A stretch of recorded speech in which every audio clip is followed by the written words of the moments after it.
into the Mentor Cardinal Memorial Stadium as we get ready to start the fourth quarter. When we get back to live action, it's going to be 1st and 10 for Mentor from the Vikings 18-yard line. This one started at the 42, and they've held it for 5 plays with 2.5 minutes to get this far.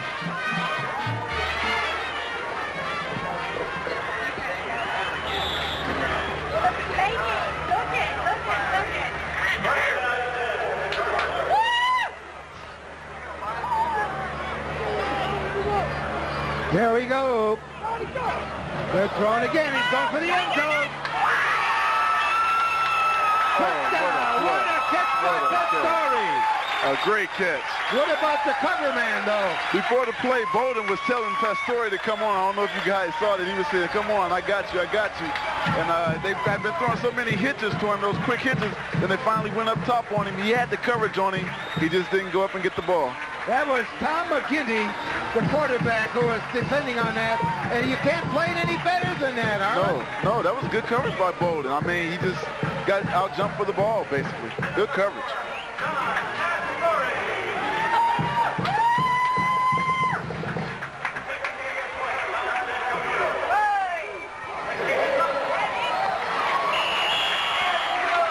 And it's good. You got an engineer. San Antonio's doing it all.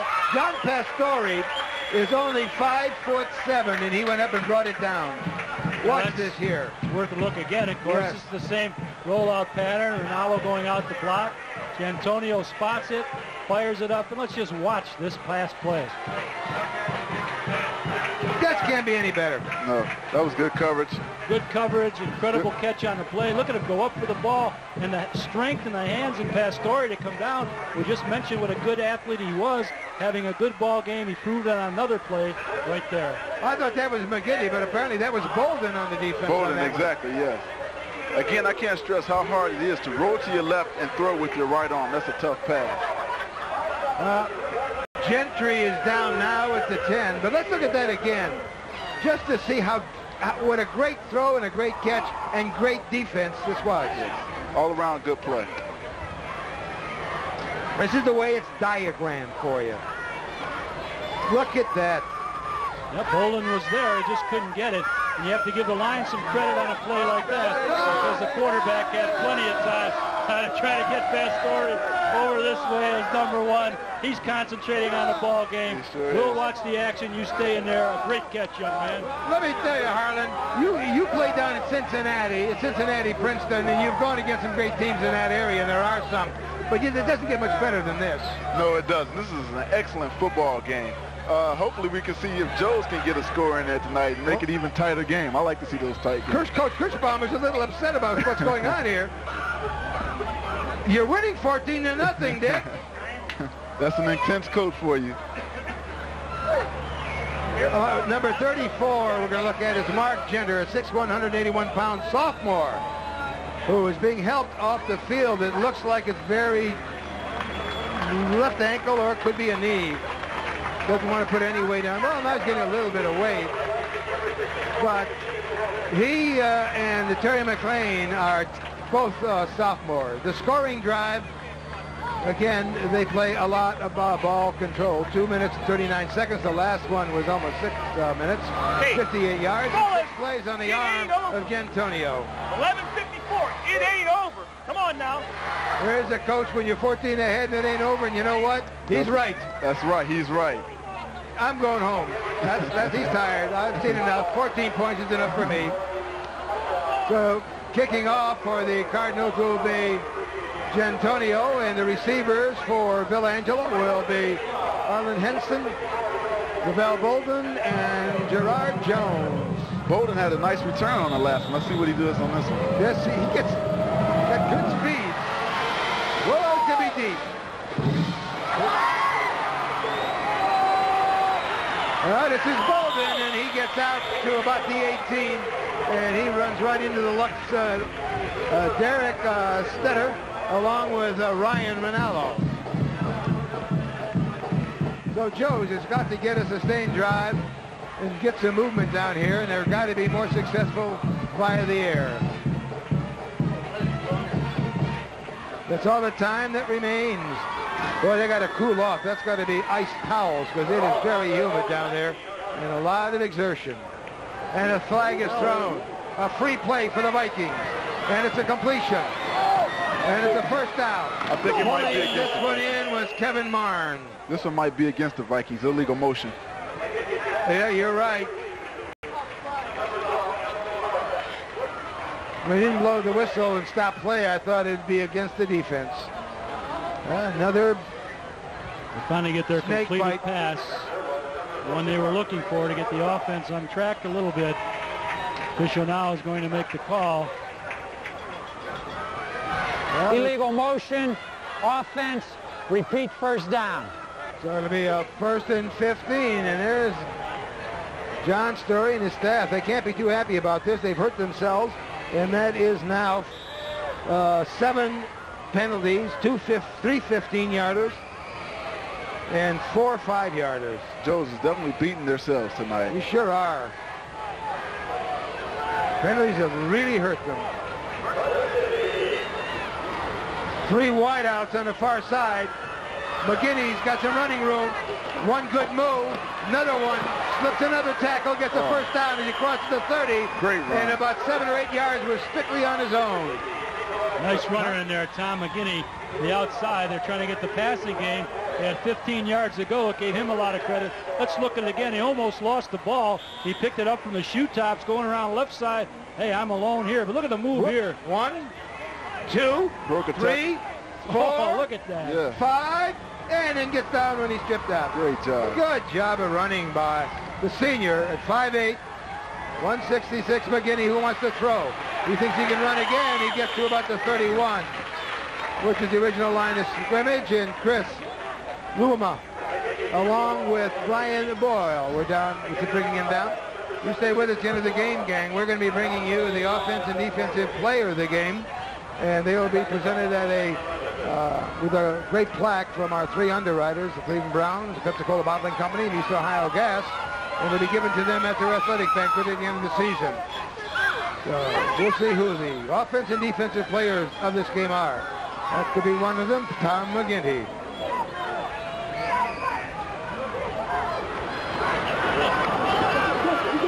Tom goes deep. He's got a man over. Oh, interference. No flag. And I don't think the coaches were too happy about that. The intended receiver is Kevin Marn. Let's look at it again and see if there was interference. I thought that he got hit with his legs. He got tripped up.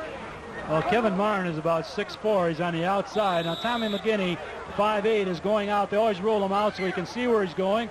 Has the arm to throw it high. You can see the contact coming in here. They say he's going after the ball. Officials on there did not make a throw or a flag on the play, so it's a 3rd down and 11 yards.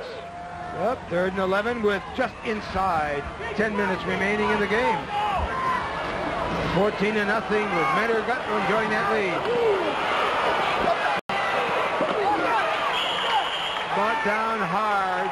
Craig Orsag, the junior, along with Derek Stetter, the rover back for Mentor, bringing him down. And I'll tell you, they pursue and react very well, the defense for Mentor. Yes, they do. Very hard pursuing team. And will hit you also. Yeah, they sure do. Zerm will be standing inside the zone 20 to punt to Chad Green and Pastore. 28-yarders in the punt. Last one. This is a little better. And it's taken at the 44. And that's Pastore on the return. And brought down by Pete Gutovic. Mentor with great field position. And they're going to spot it right at midfield. The whole second half, they've had good field position. Each time they've had the ball, their possessions. And of course, twice now they've had the pass play with their fine quarterback, Don Giantonio, passing a couple yards to Chad Green to have your score 60-0, and the extra point good 7-0 at the end of the 3rd. Another long touchdown pass. It's 14-0 Mentor. Pitch out. This one goes to Wilhelm. Oh, he could be going to the races. Slips the 1. Move. He's at the 5, and he's in the end zone. Chasing him down was Golden, but a head too late. Great piece of running to the short side of the field by John Wilhelm. He gets his third touchdown of the season. Line of scrimmage on that one, 50 yards, so that was a 50-yard run by Wilhelm. That was a great run, great run. I think some of the Joe's players are just getting tired going both ways. Yeah. They can't handle it. It's got to take its toll. Antonio will be trying for the point after. He is 2 of 3. And this is going to be wide to the left. So he's 2 of 2. Coming in, he was 2 of 4 into this game. Well, we've seen the passing game of Mentor. We get a chance now to look at John Wilhelm, the fine tailback. Great block. 185-pounder. That's right. That's the linebacker chasing. But here's the move right here. 2 moves on Marn, who's a good safety man. Wilhelm puts it away, picks up the speed. Even though the rest of the defenders are chasing him, he gets in there for the touchdown. Here it is in ground level. This is the way to watch it. And then, of course... Great move. Look at this move on Marn. Uh-huh. Faked outside, cut back, all the way in there. Boy, that's a gutsy play by junior Lavelle Bolden. John Wilhelm, as I said, 3rd touchdown of the season. He came in averaging a little over 4 yards per rush, and he's caught 6 passes so far. Very happy camper now is Dick Kirschbaum, as well as John Wilhelm. Clock is showing 8:43 to go, and the Cardinals are leading it by 20. VA St. Joe's need a big play early, fast. They need it right now. Antonio will kick, and these people are going to be Henson, Bolden, and Jones. And Bolden takes it at the 8. Makes a couple of good spin moves, and gets out to the about 33, where Jason Carrasco brings him down. Jason Cottrell really came down and wedge bust. I guess he's their designated wedge buster, number 1. You know, you look at his backfield here. Henson is a cornerback. Yates, who's the fullback, is a linebacker. Marn, who is the flanker, is the safety. And Henson, who is the tailback, is a cornerback. So you've got to be exhausted. Definitely. And the whole right side of their line goes 2 ways. The guard tackling in. Again, he gets some time, and wide. Goes out of bounds. The intended receiver on this one was Bolden, Lavelle Bolden, who also is a two-way performer. He's a two-way performer. He's in there. DJ Calderwood came across fast against quarterback Tom McGinney, making him get rid of that ball. Yeah, that's the break you get when you go 2 ways. You're Jantonio, who does a little bit of everything, but I'll tell you, he deserves it, and he's enjoying it more than anybody. Definitely. Because of what he's had. You got it, 20 over me.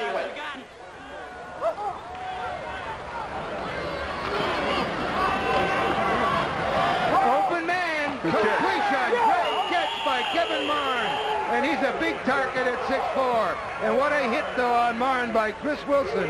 Good catch by Marn.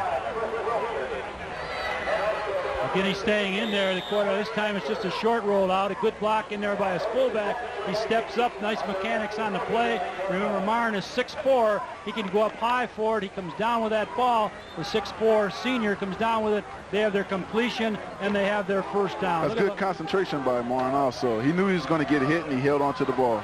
And he gets it to the 49-yard line.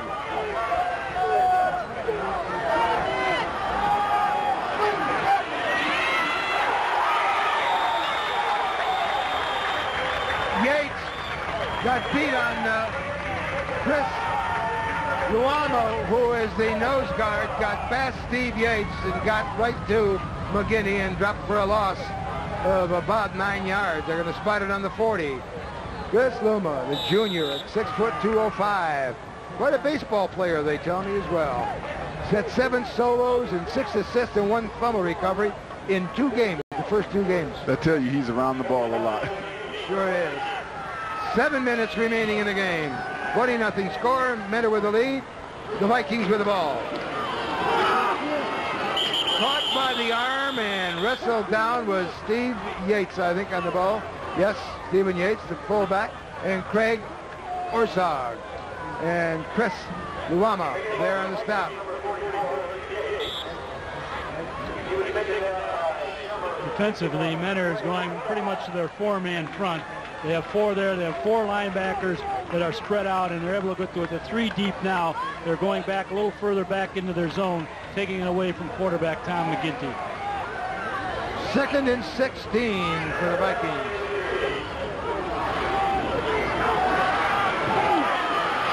Open man and completion. Shy of the first down. This is Mark Jenner. He's the guy that went out earlier with the injury. Right. He's only a sophomore. Good all-around athlete, basketball, baseball. He pulled that in beautifully. 6'1", 180. And Jason Beatty, the junior, brought him down. And also in the area, T.J. Calderwood and Eric Enger. That was a well-executed play by Yes, it was. McGinty. You know, the thing is, McGinty's not rolling out as far. Everybody seems to be going in pursuit, and he's able to stop and find those lanes. That 4th and 4. Bobs it up and overthrown slightly. Intended this one for number 80. Joe Carney. Yep, Joe Carney. Who just come in the lineup. Needed some fresh legs. And that'll bring up a first down for Mentor in great field position. They'll have it at their own 45 with 5.5 minutes remaining. Okay, gentlemen, start getting your heads together about the offensive and defensive play of the game. We got to have it. Well, offensive player of the game, we might have a pretty good idea right now. Look at these, 19 of 28. The kid can throw the ball, 236 yards, a couple TDs. The interception was one that bounced around a little bit. Looks like a pretty good offensive player to me, Harlan. Is there any question? He had an excellent game. I might have an opinion here. I agree with you. He has been the heart and soul of that offense for Mentor. There's a lot of other characters who are playing in this scenario, but he's the star of it in this one.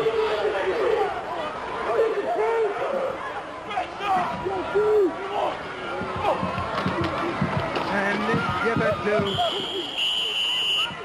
one of the fullback. Is that Ranallo or is that Green? Two. Well, they got somebody else in there. Thompson. David Thompson.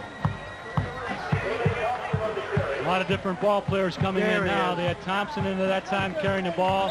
They're strong to the right side, and they're just gone to their running game. They're just going to try to run the ball, run the clock out now. 2nd and 7.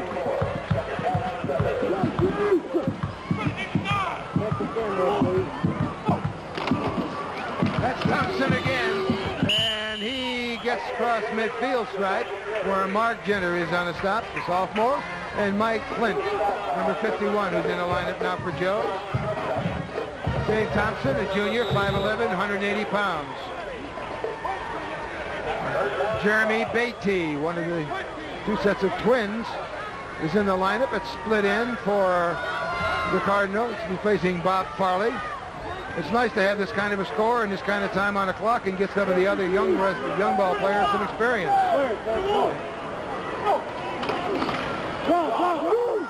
And there's the tailback, and he gets some yardage. Thompson, he takes a good hit. He's getting used to it now, and Genter again in on the stop. Shy of the first down. That'll bring up a 4th and about 4. So the defense from Jones is held.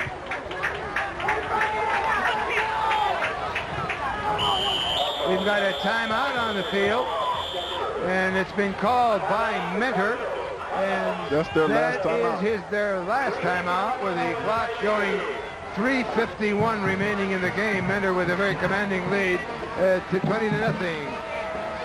They got, you know, if you haven't been to a high school basketball game and watching that here on 25 is football, I'll get this straight one of these days. The basketball's a round ball. It's a long one. But if you haven't been to a game recently, and then watching it on 25 is great, but being here, you get the whole feel. Here's some great games. Mayfield against Eastlake North next week. Amherst and Olmsted Falls, that's in the Southwestern Conference. Twinsburg, Chagrin Falls in the Chagrin Valley. The Greater Cleveland, Eastlake North, and Mayfield. And that's got They've got so many good games around. Just join them. Well, another one that just hit me. Solon is going to be going against Orange, and that is going to be a big one. Both of them are 2-0 into this weekend. Back to action. Punting will be Beatty. Gets a good one away. It's going to bounce.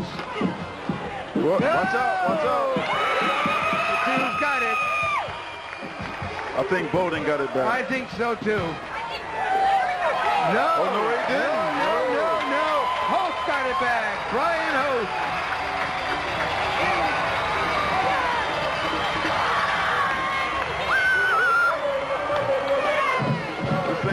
Team has really hurt themselves tonight. There he is, Brian Hoth at 6'1", 5'9". He's co-captain. First 2 games, he had 2 interceptions, 6 solos, and 5 assists. And he's also quite a speedster in the track team. Very happy out there. Jason Beatty, Mike mentioned the twin. Number 11 is in a quarterback now for Don D'Antonio, and there's probably a lot of other people out there, Mike, for the Cardinals of Menor. Not only are twins, they're both identical size, 6'1", 165. Yeah, we got a whistle here. The clock showing 3:10 as we wait until we find out what the call is. Take it back 5. Well, there, he'll take it back 5. That means it's going to be Dead ball, Menor. false start, offense, still first down. So that'll make it a 1st and 15 with 3:10 to go in the quarter. So there's your new quarterback, Jason Beatty, 6'1", 165. Also, good all-around athlete. We feel he's got a great future in front of him with D'Antonio graduating next year. And another whistle, and Thompson gets the carry. And all he saw was green until he realized the whistle blew. The whistle, everything is stopped. Once the whistle blows, they're going to call another one back. We'll see if this is against the offense. Again, it is. And this is Dead what ball, happens. false start, offense, still 1. That's 5 more yards. They're going Well, to you there. get a different That's quarterback. a 10-yard gain, but the wrong way. A different cadence, different people in there. The kids want to play. They work at it all week. They can't wait to get out there, and it happens all the time on Friday night. It takes them a while to get that countdown and to get set. They they're are really excited. Yeah, they're really excited. Running up to the line, ready to go. 2:40 to go in the game. And it's a 1st and 20. Oh, did they hit there? Inside the 20 and carrying a couple of people with him was David Thompson. Mike Flynn was in on the stop. He's 5'8", 145.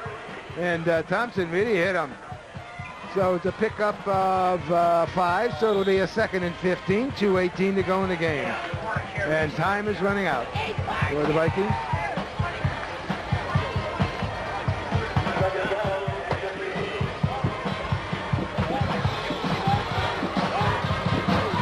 Tight end shift.